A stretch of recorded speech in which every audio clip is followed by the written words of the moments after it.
Thank you so much for joining me and an amazing guest that I cannot wait for all of you to meet. This is another day, another week in Holistic Wisdom Live, Conscious Collective Awakening. And the purpose of me doing these events every week is to bring to you the most incredible people and share their stories, their journeys that hopefully will inspire you to be your very best and, of course, follow and pursue your life dreams and goals. And today's guest is Tamar Geller. Tamar is the New York Times bestselling author, and OPRAH calls her a life coach for dogs and their people. She's known for her mindful, fun, innovative, and effective methods. She has helped celebrity clients like Ben Affleck, Jon Stewart, Larry King, Julianne Hough, Charlize Theron, Natalie Portman, of course, Oprah, and so many others. For years, Tamar has been working and developed, I guess over 30 years ago, the Loved Dog Method, and it's based on the knowledge she acquired as an intelligence officer in the Israeli Special Forces. Wow, from the respect that she gained for the wisdom of nature during the time she spent observing wolves in the wild, and her devotion to the personal growth. I'm so excited to ask you all these questions about how you followed your path. And today's topic, of course, is embodying the divine journey and how important it is to answer your soul's calling in the midst of when you think you should follow a certain path or expectations around you and the environment around you is asking, or people are expecting something from you, and you just know to follow the deep-seated call within your heart that you can't ignore.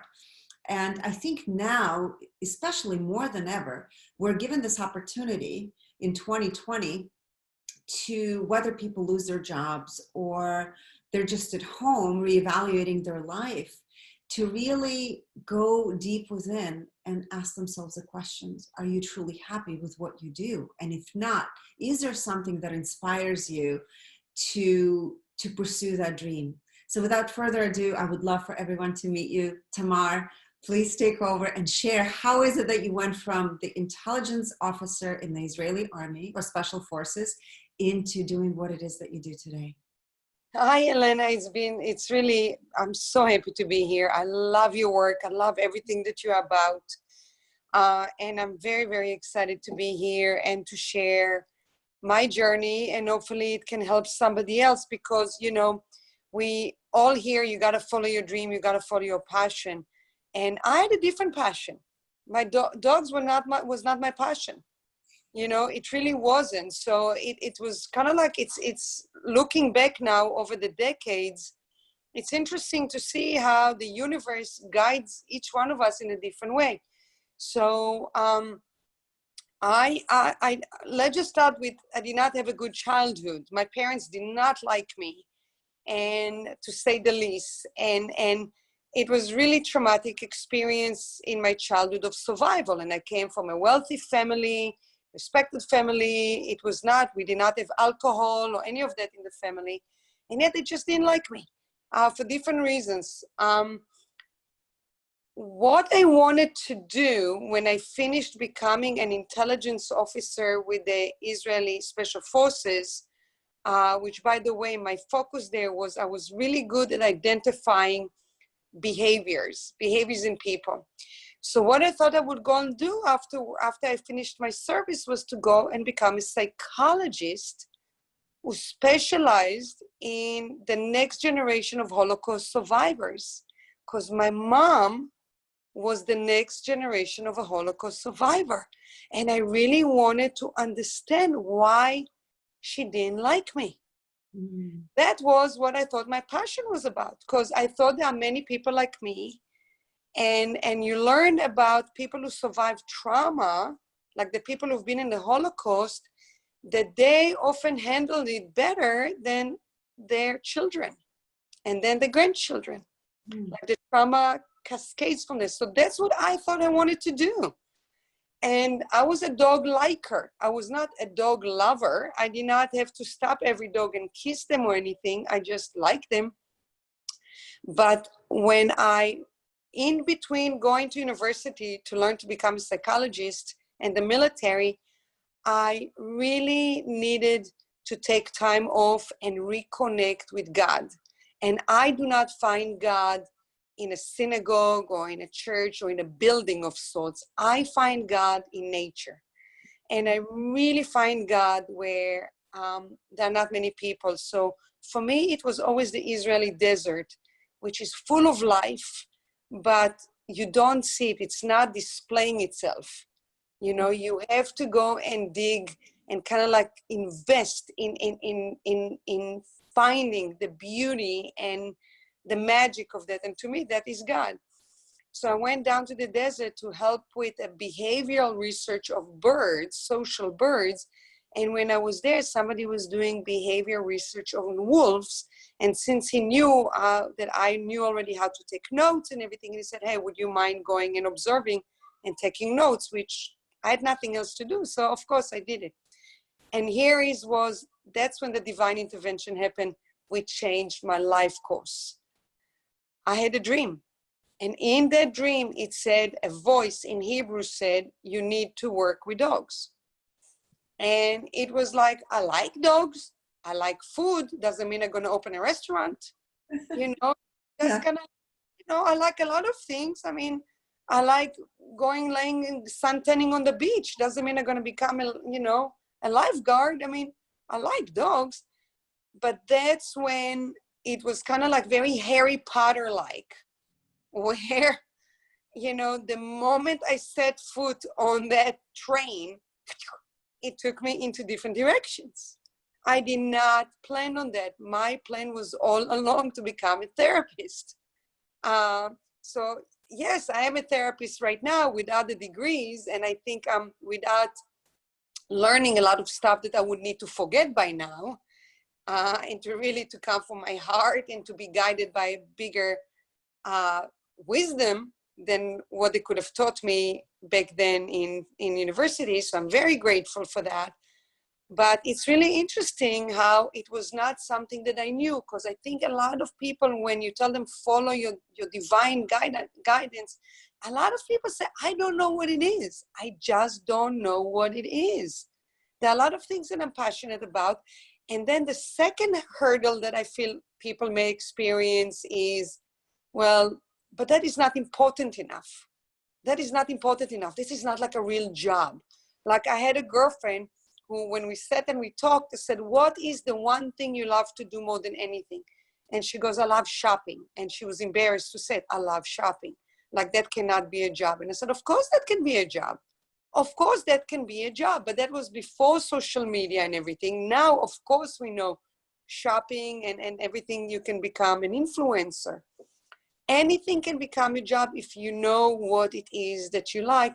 And particularly if, as you start doing it, if you see that certain doors opening up easier than others. So for me, it was a dream that I could not shake off. And what happened afterwards was I was already a meditator. So spirituality and personal growth was something that I was very, very devoted to since I was 19. It literally saved my life. And I went, when I finished with the desert, I went to listen to a lecture on Southeast Asia that took place in Tel Aviv. And when I walked Elena into that room, it was a room full of people that I didn't know. And in the corner, there was a black dog. So I felt more comfortable with the dog because he reminded me of my friends, the wolves. Remember, I was just sitting observing the behavior all day. So I knew sitting in the corner what he was saying. He was saying, I'm uncomfortable. I don't know what's going on. And I went to him and I basically gave him the information that I'm safe, that I'm a friend, and he and I, really connected. All of a sudden, a guy come running in and goes, you can't be next to my dog. He doesn't like people. That's why he's in the corner. And he see the dog and me are like kissing. And he was like, what is that going on? It's just really simple science where you understand to read body language, when you read cues. And it's important for everybody to learn how to read the body language and the cues from the people they interact with, and when from the environment, from society, as they're pursuing their passion, their dream. I was not even pursuing it consciously, but life was taking me there already. Because what happened, I became friends with that guy, and he needed somebody to go to Sri Lanka and Singapore to take pictures for his lecture. He was targeting my age group. I was in my early 20s, and he needed somebody with my point of view to take pictures. And he said, you know, I'll give you a chauffeur first, you know, business class ticket, which was a big deal for me.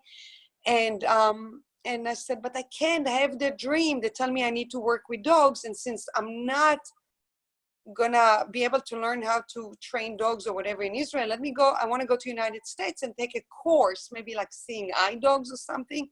I'll bring it back to Israel, so then I can go to university and become a psychologist. That's my plan all along. So funny, you know this saying, Elena, we have our plan and God is laughing, right? Yes. Right? Amazing, yes. Or John Lennon has a beautiful line that says, life happens when we are busy making other plans. Yes, exactly. Right? So I went for those couple of weeks to Southeast Asia with a plan to 2 weeks later to be in the United States taking a seeing eye dog course. But again, life intervened, and I kept running into people that I knew from the special forces and fighter pilots and all of that, and friends from my village and where I grew up with, amazing quality people. And they kept inviting me on these amazing adventures, like that, go to that village up in northern Thailand where we're going to volunteer with the villagers, and we'll do whatever they need. We're going to help them with whatever they need. So that took a couple of weeks. Then let's go to the south where we're going to go scuba diving with sharks. Okay, I'll do that. It was just fantastic. Long story short, I stayed way longer than I planned. And then when I came here, I was just going to do the course, but then they said you have to stay in the United States for 2 years to do the course. And I was like, I can't leave my country. I can't leave my country for 2 years. I have to go back to university. That's what I'm planning to do. So I volunteered for a local dog trainer instead. I said, okay, that will suffice the dream that says that you need to work with dogs. Remember, I never thought that I need to work with dogs as my life. I thought it was just one-off type of a thing. Like you need to go and make a chicken parmesan. It's going to be what you're going to be known for, you know?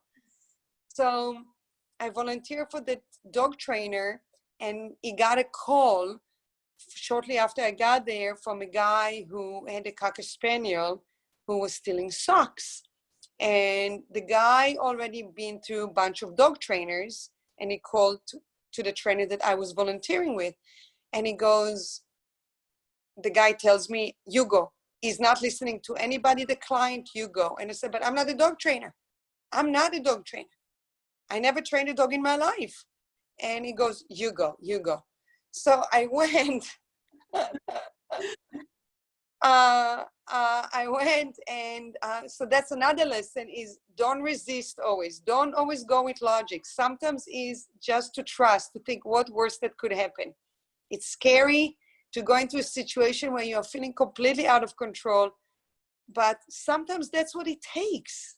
Sometimes that's what it takes, don't you think, to put our logic mind to say, I love you, thank you. I'm keeping you right here next to me, but not in the driver's seat. I'm gonna let something that I don't understand be in the driver's seat for a moment, which is faith, which is trust. Yes. Let's have an opening for magic, right? So I went to that guy, and since I didn't know regular dog training, I could not even offer him that. And that is good. Sometimes what we don't know is the gift. Sometimes when we come in not knowing, that is exactly what the universe wants. Somebody who doesn't come with already everything square and predictable. That was exactly, just talking to you now, I'm realizing, wow, the fact that I didn't know what to do, that was the magic. So I looked at the relationship, because remember, that's what I did for the past few months in the desert, before I went to Southeast Asia. Anyhow, so I look at the relationship and I see the only time the dog still sucks is the only time his dog daddy is stop what he's doing and giving him attention. It became very obvious to me. And I'm telling him, you know, he wants to spend time with you. And he says, but he's always with me. The guy was working on his computer, and I say, no, you're physically with him, but the only time you are engaging with him is when he steals something you do not want him to steal. And he gets you to chase him, and it becomes a game, and it's become fun. And also the fact that he's not succeeding every time, that's what makes the game more alluring, because it's more like Las Vegas. In Las Vegas, now I know, with all the brain research that has done since then, that was over 30 years ago, is that when we get random rewards, physically, we get a chemical called dopamine. We call it dopamine dump. And when the brain gets dopamine dump, it's the most exciting time, and people get addicted to that feeling. So Las Vegas know how to manipulate us with giving us dopamine dump just by winning $2, $20, but to hear about the person who won 20 million. So it's a possibility. So the dopamine dump. So with the dog, he was getting the dopamine dump because he was succeeding every so often, and it was incredible jackpot, so to speak. When I showed it to the guy, he was like, it made sense to him. And within a couple of days, the relationship changed, because I showed him what games he should play with his dog based on what I've learned from the wolves. And it changed. Turned out that guy that I didn't know was a saxophone player named Kenny G. Huh. And then a few days later, I get a call and like, hi, I'm Goldie Hawn. Now, I knew who Goldie Hawn was. And she goes, Kenny told me to call you. And Whoopi Goldberg. And Nicolette Sheridan. And years later, I was already the resident dog expert for the Today Show. Again, God opened doors.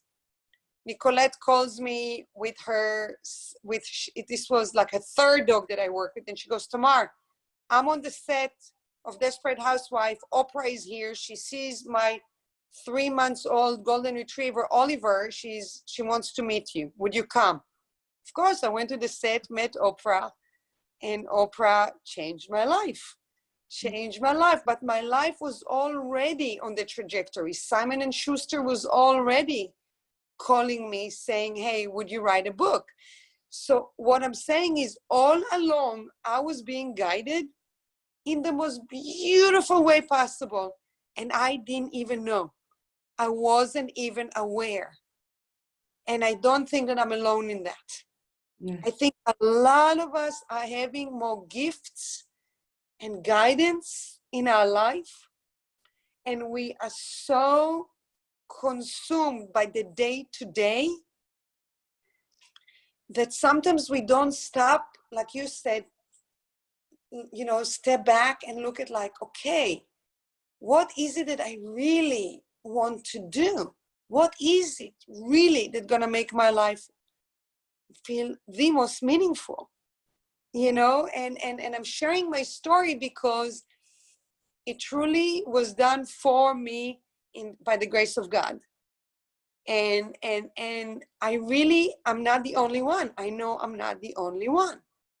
But you know, I think the thing is, it's one thing when the opportunities come to you.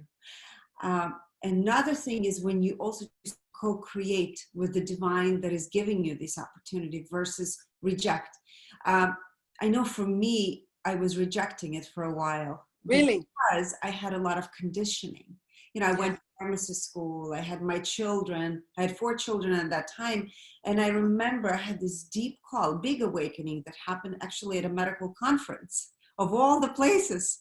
Yes, we had a cardiologist that had us get up and do Qigong. And I remember having this very clear feeling of energy flow between my hands, and I could not stop it. But then I thought, okay, well, what can I possibly do with this, right? Because I have my career.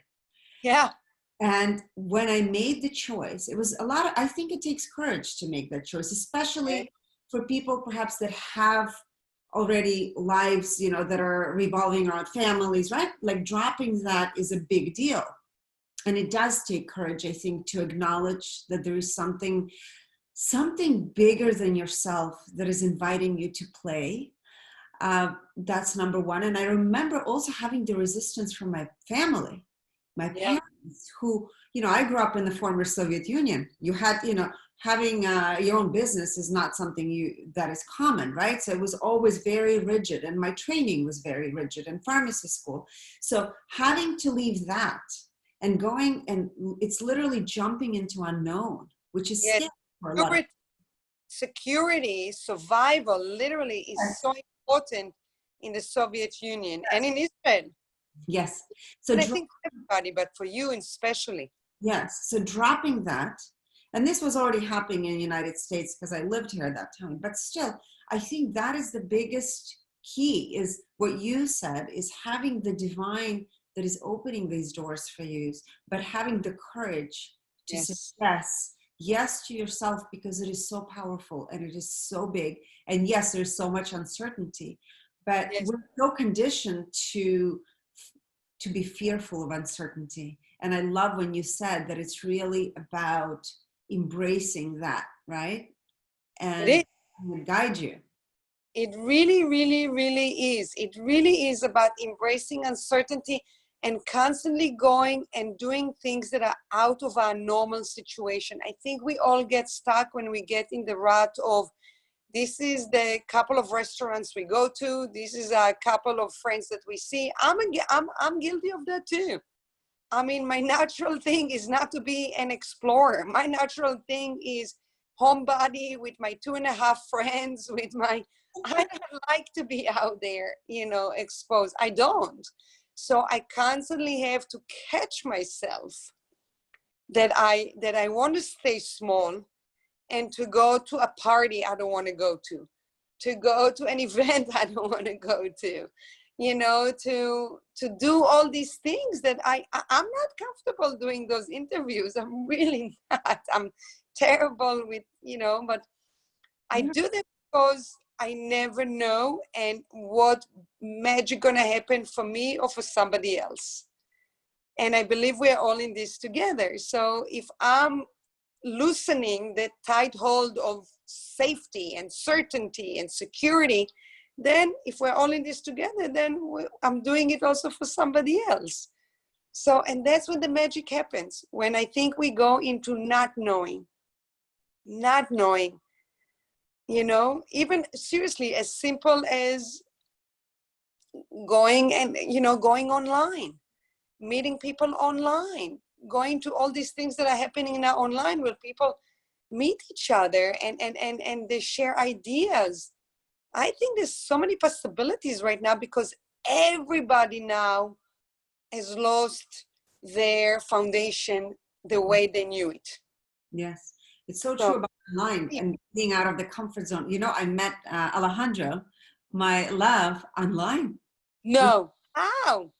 So a friend of ours, mutual friend, who didn't know him but was connected, decided to connect us. She said to me, "You two remind me of each other." And I remember, and I remember looking at his picture, and I said, "Well, he's in California. I'm not interested." So that was my immediate response: "I'm not interested." And he said that he looked at my photo and said he wasn't interested because I was in Florida. And neither one of us wanted to make change in our life. So it's fascinating because for 4 months we didn't communicate, but then something changed. And I think when you allow, again, there's divine opportunities everywhere, right?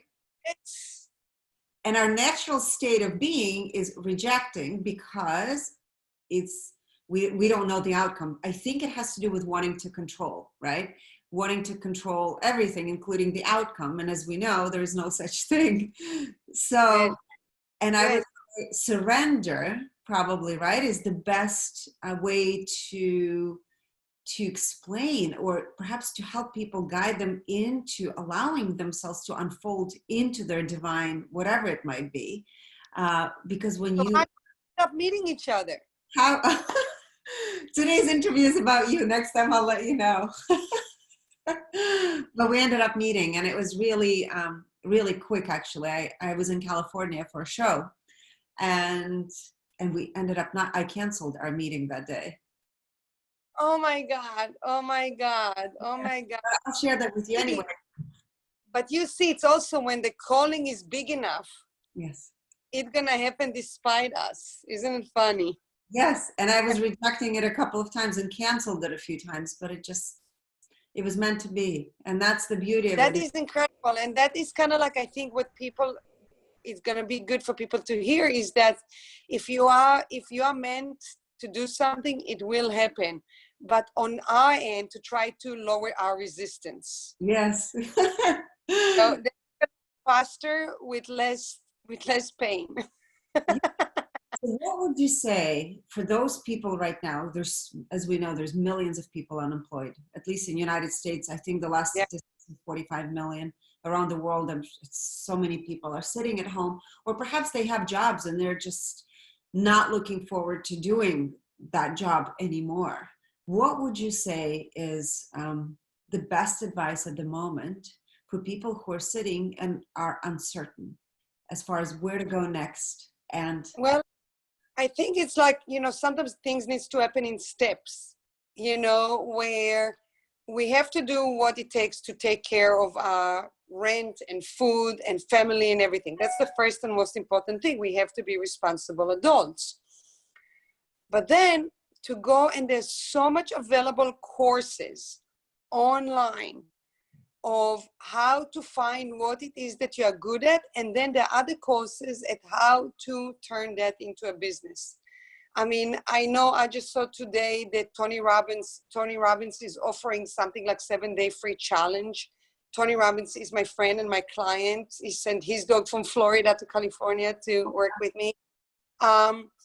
So I think it's what it is to start being super proactive while taking care of business, is looking at what it is that I always wanted to do, and to really ask the question, how can I turn that into a business? Because when I was in Israel, one thing that I kept hearing as a child is that God helps those who help themselves.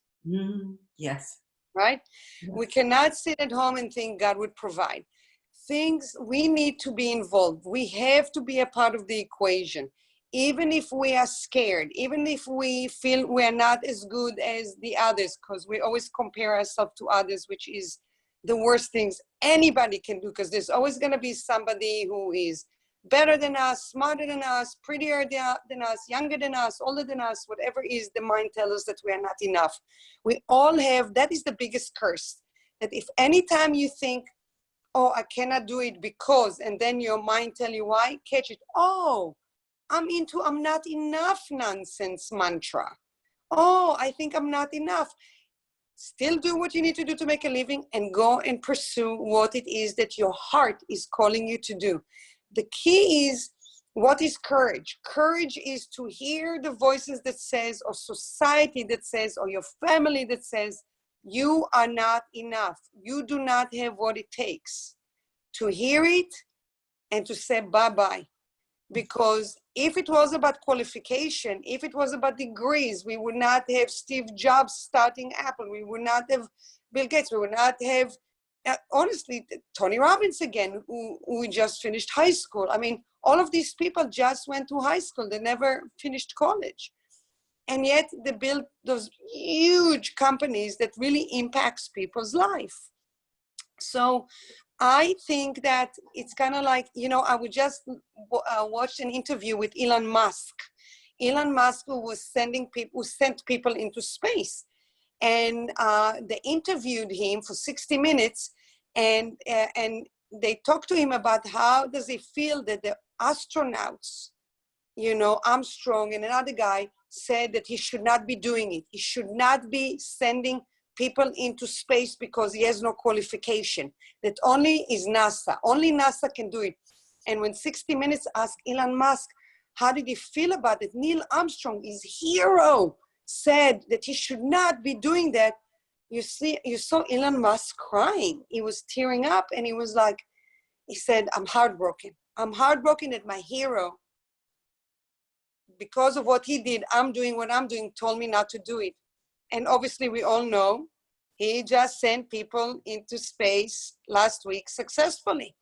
So what I'm trying, what I got from it is the people who are going to tell us no, that we are not qualified to do what is in our heart can be our heroes.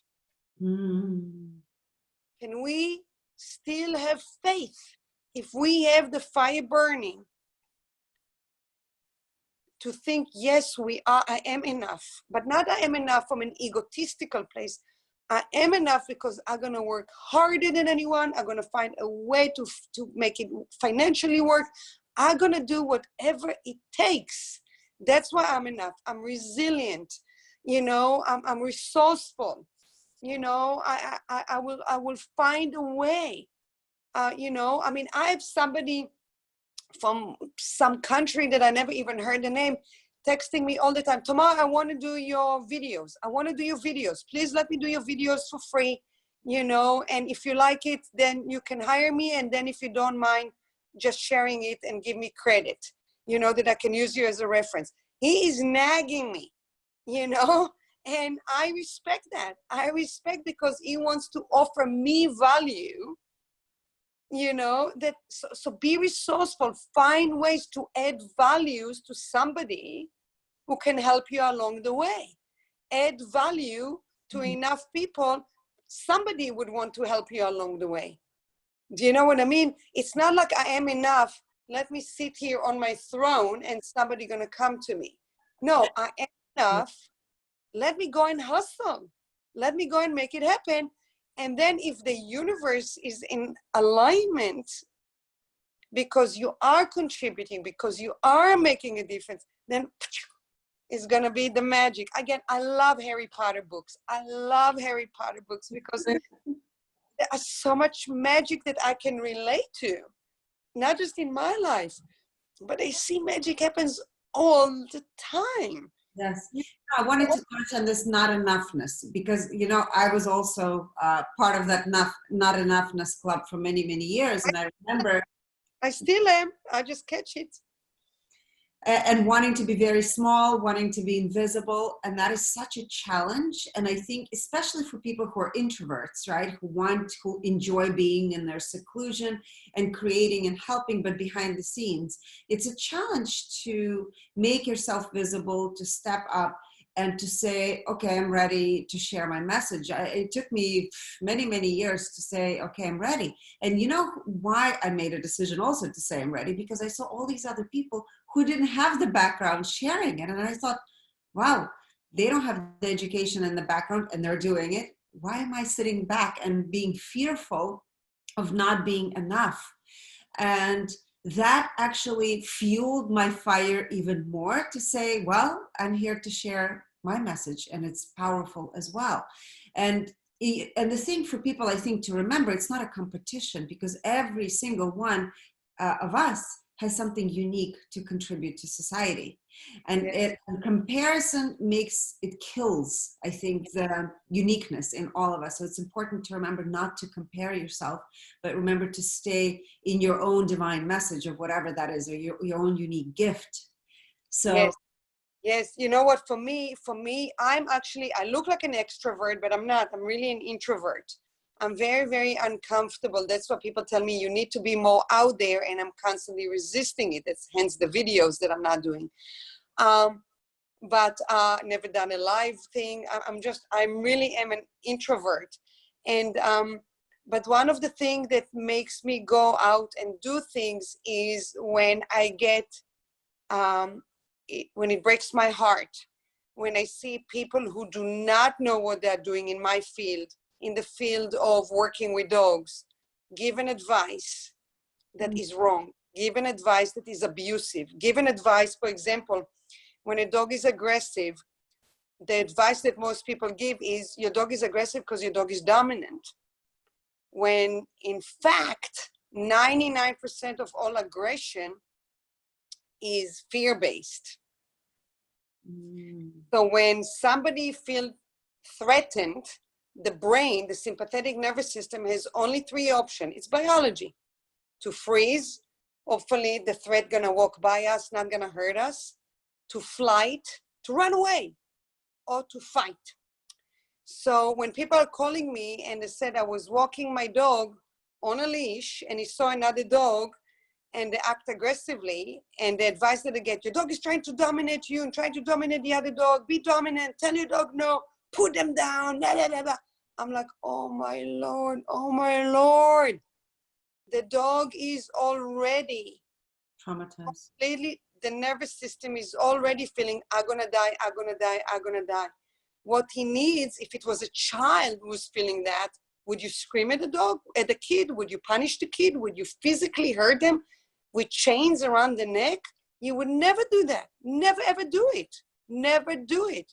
You would comfort them. You're going to say, my sweet child, I'm with you. Focus on me. Don't focus on what scares you. Focus on me. I'm here to love you. I'm here to comfort you. So what's happening is the opposite. And I see those people giving bad advice that I'm like, I have to be out there. I have to be out there to speak on behalf of dogs and their parents who are getting terrible advice from people who are great marketers. To be a great marketer does not mean that the advice or the message is good. Oh my God, so on point. I see it in my industry as well. I'm sure. It is at every industry. And I think any one of our viewers who listen, they know if they have a passion in their heart, they know how they look at somebody in their industry and they say, no, this is not the right way to do it. Or I can do it way better than them. I can explain it better. I can empower better. I can, and that is another fire that can burn you to change, to go to what you want to do, is to fix the wrong that is being done. Yes. In your industry. Do you see what I'm saying? So what you and I are exploring today, I think, is kind of like here's the passion, here's your calling, but the different forces that can centrifuge you, can move you to launch. Yes. Calling, is it magic that happens to you? Is it because you're pissed off of the people who are giving the wrong advice? Is it fear of not enough that you need to overcome? So there are like different angles, and seriously, we can do a graph, and might not be a bad idea for people who are watching to see, here's my passion, and to write, 3, 4, 5 things that they really feel that they would love to do, that if they'll do it every day, they will make them happy. They will wake up in the morning excited. All right. And then to see, so what is it? Is it that I'm waiting for divine intervention? Is it that I'm not recognizing magic? Is it that I'm feeling that I'm not enough? Or is it that I'm pissed off and I need to do something, lovingly do something about it, lovingly do something about it? Yes, that one actually has fueled me quite a few times. And that was the reason I also wrote a book, because I just felt there's so much misinformation and people need to understand and also claim their power back, because people tend to give their power away and blame something outside of themselves, which I'm sure happens in your world as well, right? Tell me more. What do you mean by that? Well, that there's going to be a therapist, a doctor, a prescription pill, whatever, that's going to fix their problem, and their problem is magically going to go away. I think from what I wanted to describe initially is the 3-dimensional reality that we're in has been hijacked, and it's hijacked from a perspective of victimization. Most people live in victimhood. So that means they give their power away constantly to something outside of themselves, looking for that magic outside that's going to fix their inner beingness, right? Whether it's related to health, relationships, whatever it might be. Yeah. And the shift that has to happen is really to claim that power back. And it has to do also with discovering who you are and what fuels you, because you are finally going to take charge of your life and do and follow your passion, right? Courageously, versus I'm the victim, nothing ever works out for me. And that's the mindset that has to shift. Yes. And that goes back to being enough. Yes. I'm not enough to make the decision. Let's the therapist, let's the pill, let's the doctor, make the decision for me. And I think we cannot give that power away. I think we need to work in a teamwork with the doctor, the pill, whatever it is, and to start asking questions. So for me, you see, I also reframed my childhood, because my childhood was so painful and I could have become a victim. But here's what I learned from my childhood. I learned to question authority. I learned that not everybody in position of authority is somebody who knows better than me. Because my parents, they were very young and they did not know how to parent. So right there, that gave me the tool, the gift of to question things. And somebody tells me something, to listen and to say, resonating or not resonating. It gave me the gift of that I didn't belong. I was forced to jump out of the nest sooner than I wanted and flap my wings. I was forced to find my individuality. I was forced, to find my anger that saved me. And now the challenge is to let go of the anger because it's no longer needed. So what I'm saying is, it's kind of like in life, I don't think that it's like, it's easy. Once it's we find it and it's easy. I think there's always going to be looking and reevaluating. Is it serving me or is it hindering me? What was the person that was my best friend there? Is this my best friend now? Is that my best friend who's holding me down?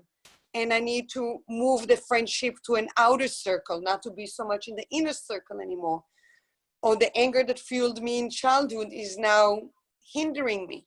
It fueled me with my career. It fueled me when I saw the wrong messages that were giving in my industry, but by famous people on TV and everything.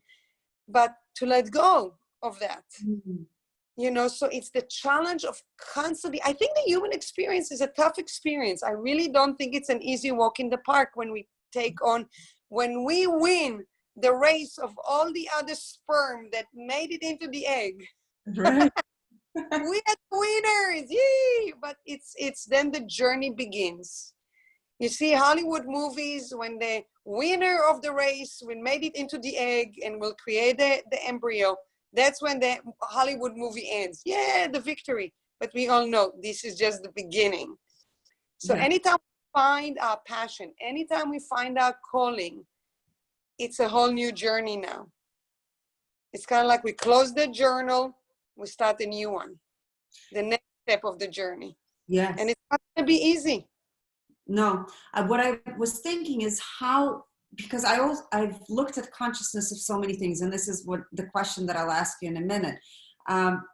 Consciousness of what makes up our reality, besides, of course, systems, people, animals. I've looked at all of it. I briefly explained it to you a little while ago. And what was interesting to me is dogs, actually most animals are much higher vibration on a consciousness scale than human beings overall. I actually checked consciousness of humanity recently, about a week ago, and we are low. We're at 225, which is pretty low. Wow. Very low. So I was hoping we would go up. And what was interesting, on April 4th, when we had this global world meditation, we went up to love frequency. And I was hoping we would stay higher, but we dropped again. And what's interesting to me is dogs, since you work with dogs, they are so much higher than us. And most of the dogs that I've looked at are at love frequency. So I think dogs that have been, of course, had traumatic experiences. We're looking at the collective, right, of the species. And I find it fascinating because to me, dogs are here, and this is your specialty, to remind us of love, and, to remind us of friendship, of compassion. And I wanted to see how, perhaps from your perspective, you can see that they're so much higher than human beings when we think we're the top of the pyramid and we're in charge of this matrix, you know, but we're not. And what would you say is the biggest or a few biggest lessons that we as humans can learn from dogs? Because it's important. The biggest lesson we can learn from dogs is how for us to love them unconditionally. It was turned upside down that the dog needs to love us unconditionally, and it's the wrong way to look at that. Dogs are angels of God, brought us to our life. They don't care how we look, if we're skinny or overweight, if we are rich or broke, if we have 1 likes on our Instagram or millions. Dogs could not care. Yes. Only care for who we are as our core. And they are there to be a safe place for us to learn how to love. They are there for us to learn how to love. And they are pure-hearted, and we can love them unconditionally and turn it into a muscle memory. And how we speak to them, how I sing to them. When I look at my dog who's sleeping right next to me, I look at him every day and I'm saying, I love you, Oliver. I love you, Oliver. I love you. I just talked, he was asleep and he's stretching. Let's see if you can see. Hi, Oliver. Hi, Oliver. I have the towel on the ground from when I had to clean the tea that I just spilled when we started. But I love you, Oliver. It's like to learn how to sing song, the words of love, and how to say it frequently, because when we sing love, you probably know better, you know more than any of us, how it changes us when we connect into our love. Can we go and throughout the day be conscious of what is our dog doing that is good? Can we give it a name, your own name? It doesn't have to be a dog training name. Forget about the rules. Make your own rules of how you want to love your dog. You want your dog on the couch with you, in the bed with you, sitting next to you in a restaurant. What do you want? And how can you love them? The invitation the dogs have, that to me, that's why I serve them. I serve dogs and the people who love them, is how can we love and not feel exposed, not to feel scared that we may be rejected.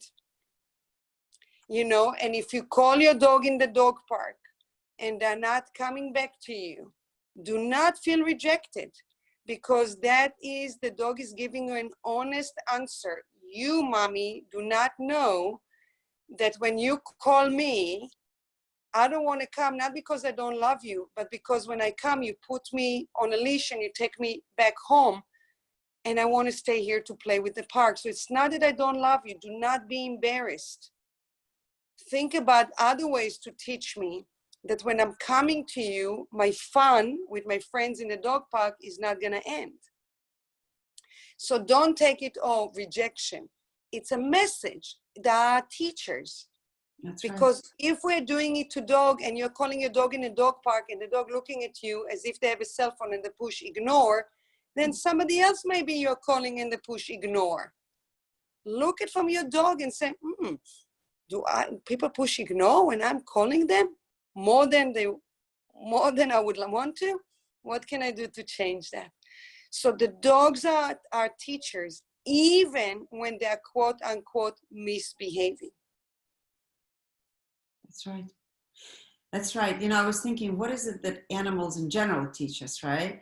And I would say dogs especially, they teach us about energy and communication, because so many of us are in the box of having, you know, this verbal communication, when in reality, everything is energy, everything is frequency.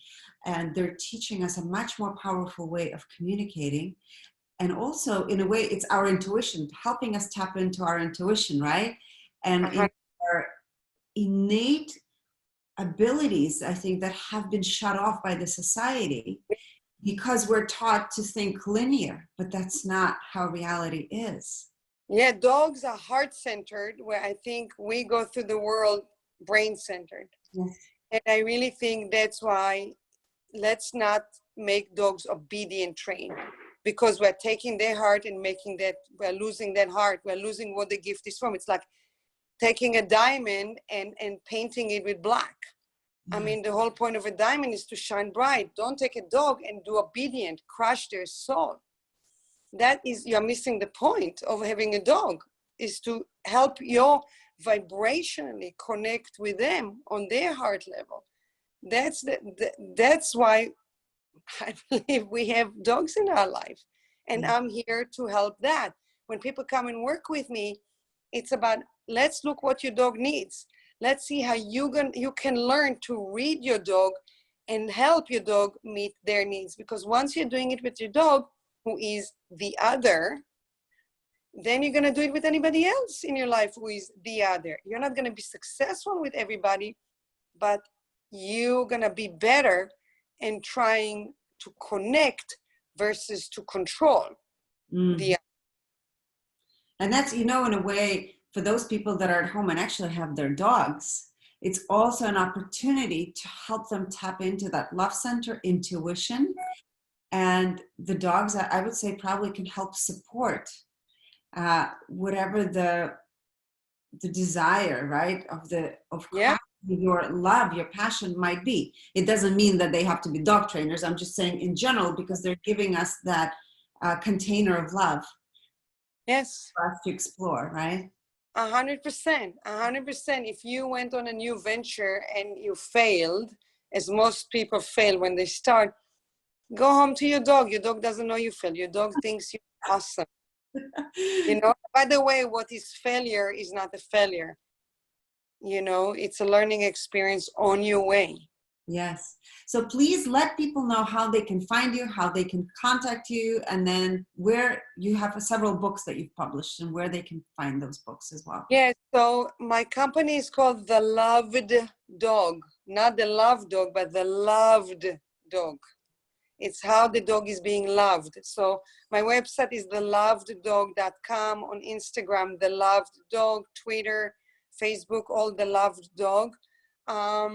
I have a couple of books. I'm working on my third one. There are a couple of TV shows in their work. But the most exciting news is that I want people to go to my website and share with me their email address, because I'm about to come out with free content, with free information that never been shared before by anybody, in an organized manner of how to understand your dog.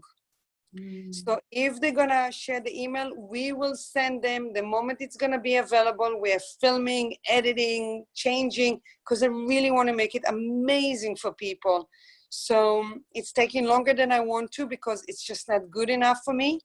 I need to be really awesome so people will really get the most value, and a lot of it, most of it, gonna be free. Oh, that's wonderful. Thank you so much. So stay with me for a second. And for those of you on Facebook, if you have any questions, you're welcome to leave all the comments and we'll respond and get back to you. Thank you so much for joining.